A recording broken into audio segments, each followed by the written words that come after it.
Hello friends, welcome back to the my new video guys and my YouTube channel guys. Today friend we are going to talk about guys Samsung phone setting guys, and today video title is guys one-handed mode guys. How can we use in Samsung phone device?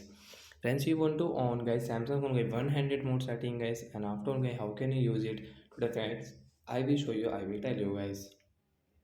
So first of all guys, open your phone setting guys. Then guys scroll it.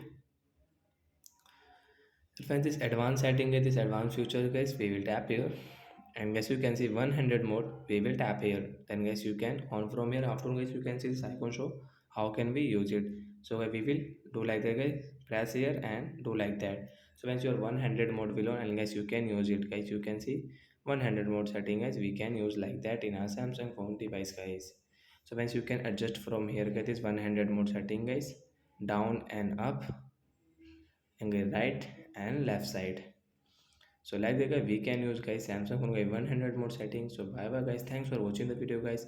I hope friends you understood how to on 100 mode and how can we use it in our Samsung phone device guys.